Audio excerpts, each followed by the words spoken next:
Hello, everyone, and welcome back to another episode of Hawks Latest, your number one source for news, updates, rumors, opinions, and you guessed it, the latest and the greatest regarding the Atlanta Hawks.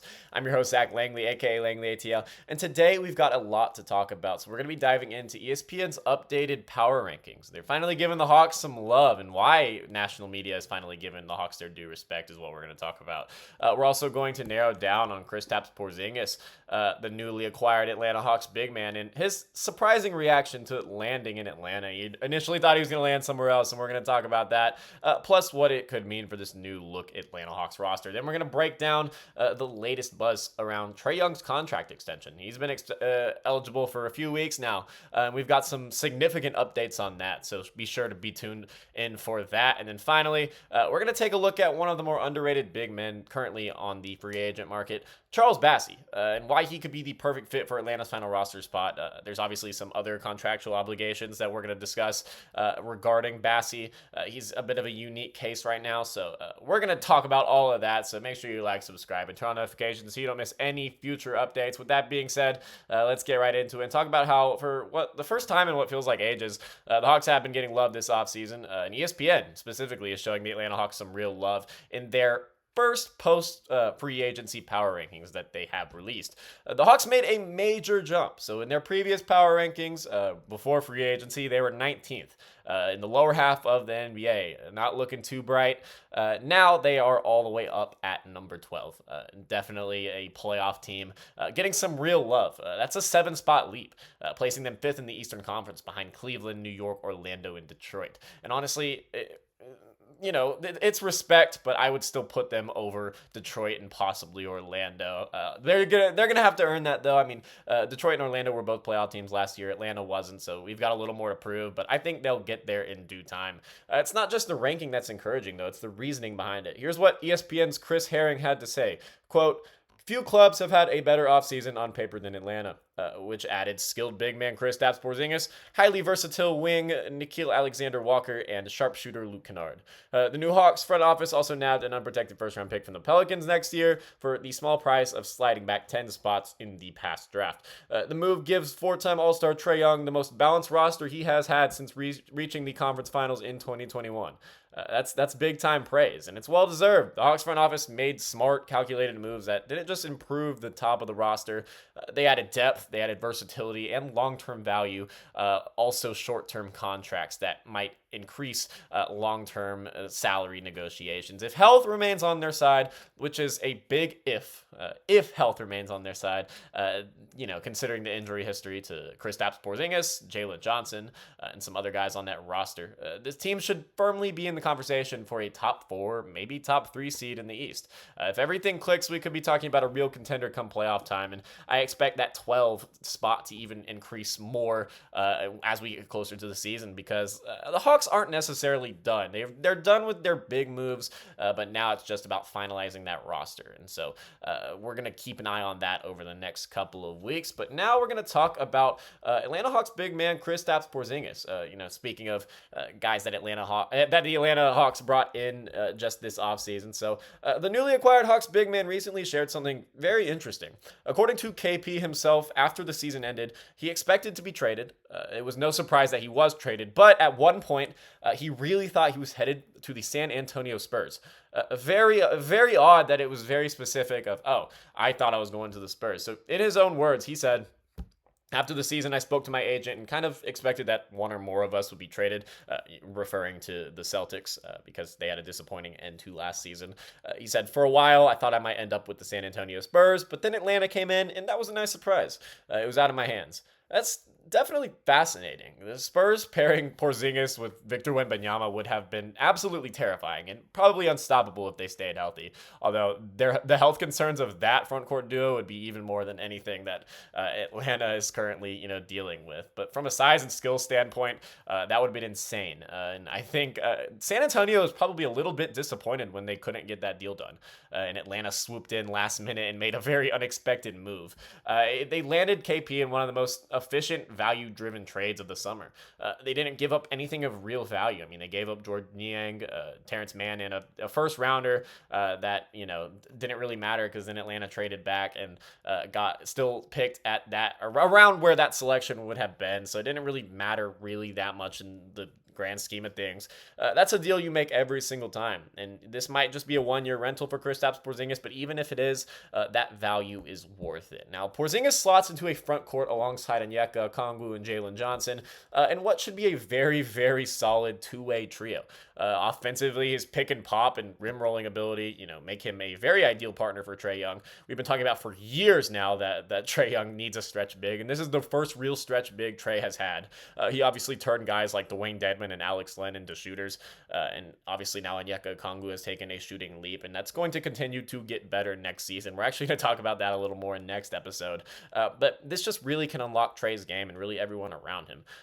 Can't wait to see him with an actual effective stretch big who's proven and a winner and an NBA champion. If he stays healthy, Porzingis could be one of the most impactful additions in the Eastern Conference this year, and maybe even league-wide. I can't wait to see him suit up with the Atlanta Hawks. I'm very glad he didn't end up going to the Spurs, and I'm glad he's here in Atlanta, where he's going to fit in perfectly. So now we're going to turn our attention to the franchise's biggest name, Trae Young.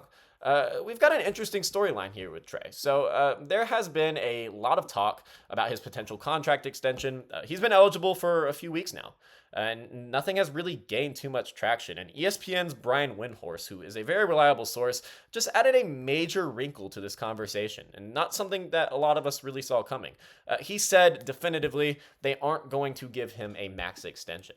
Whoa, that's a pretty definitive statement. For context, Trae has been extension eligible, like I said, for a while, but there's been little movement publicly. Windhorst had previously, flip-flopped a bit on the subject, talking a little bit about they could give him a max, they could not. He never really said anything definitive up until now, but he seems convinced that the Hawks are just not prepared to offer the full max just yet. Which is interesting, but what does that mean for at least Trae Young and Atlanta moving forward? It's worth saying that Trae's play on the court has absolutely been at a max level. If you're looking at his individual accolades and what he's done with very little roster help, I do think he's worth a max, and I don't think that should be a hot take. He's one of the most dynamic offensive players in the league, one of the best offensive engines in the entire NBA. But the Hawks front office wants to see him, lead a team to a high regular season finish first before committing long term. I mean, Trae's had playoff success. We've seen how he can perform under the bright lights. It's incredible, and he's a great regular season performer as well. But in the regular season, he hasn't really won too much, and that hasn't necessarily been his fault because the Hawks have, in previous years, had done a terrible job of building a team around him. He hasn't had a regular season where he has, won 50 games. I mean, we haven't seen that yet. And so with this roster now, we're giving him a great chance to do that. And not that he has to prove himself, but this is kind of a prove yourself year. Maybe it's fair. It's the best and most balanced roster Trae has had since 2021. Now with Porzingis and Alexander Walker and Kennard in the fold, there aren't really any excuses other than health. So if they stay healthy, this team should be a top 4 seed in the Eastern Conference, and I don't think Hawks fans should take anything lower. There's also the slight chance that now, since Trae is more mature and growing as a leader, and we've seen that with our own eyes, he could accept a slightly lesser number, to help the team maintain some flexibility.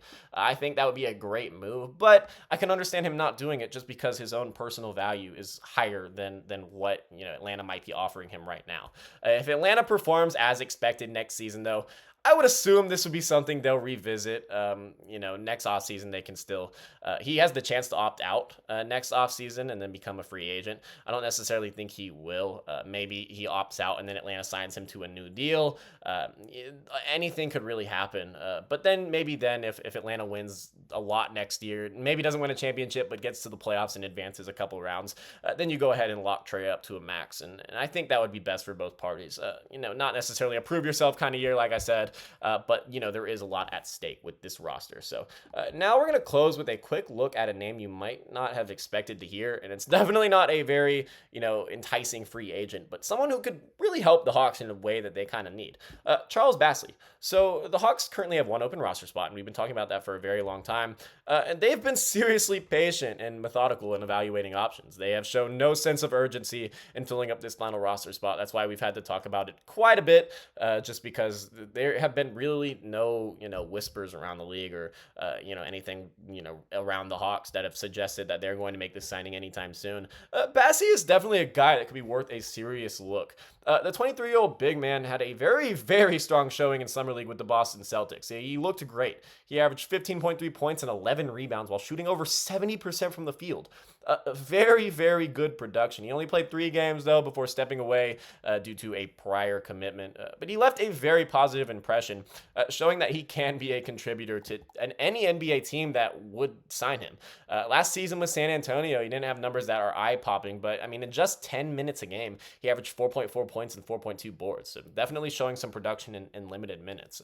His motor, his rebounding instincts, and interior defense do make him a valuable depth piece and would be great as a third big in Atlanta, especially behind an injury-prone player like Porzingis or even Onyeka Okongwu. But here is a bit of a wrinkle in that. Bassey is reportedly weighing his options. He might leave the NBA. Some indications are saying that he might take that guaranteed money overseas, go play in Europe. And honestly, I would get that decision because there's no guarantee that any NBA team is going to show him any interest, which it's a little surprising just given the production he's shown in his limited years in the NBA and also how great he was in Summer League. I think there would be one NBA team that would take a flyer on him and offer him maybe a standard 1-year deal, 1 or 2 year deal. He's still young. He still has some potential to be an effective big. I don't necessarily get it, but if there's guaranteed money overseas, I guess I would. It's financial stability that he might be betting on. But if he does stay in the NBA, the Hawks should absolutely be in the mix for his services. They should definitely be calling about that. He's been underrated for most of his career, but he has the tools to thrive in the right system. And as a third big, I think he fits in perfectly. This Hawks team, especially with their emphasis on defense, versatility, youth, and everything else, it might be the perfect place, and I think he'd be a great third big. So that'll do it for today's episode of Hawks Latest. The national media is starting to buy in to this Hawks, formation, this new look Hawks. Kristaps Porzingis is happy to be here. It caught him by surprise, but he's certainly all in. And Trae Young's future remains a serious talking point. He's obviously going to be a Hawk long term. At least that's the current plans. But these contract negotiations have been an interesting wrinkle, and that's something we're going to have to be tracking a lot here. There are still some key moves left to be made, and we're going to be tracking it all here as well. So let me know in the comments, do you think ESPN's ranking is fair? Do you think we should be higher than 12, lower than 12? Should Trae be offered the max right now? I want to know what y'all think about that. And would you like to see Charles Bassey in a Hawks jersey next year? Maybe as that third big. Thank you guys for watching. Don't forget to like, subscribe, and hit that notification bell so you don't miss a single update. We're going to be pumping out videos every single day like we've been doing. Even though it's the dry part of the offseason, we're still locked in trying to get this content out to you guys just to keep you updated and informed about the latest and the greatest regarding the Atlanta Hawks. So thank you guys for watching. I'm Zach Langley, a.k.a. Langley ATL, and I will see you guys next time. Bye.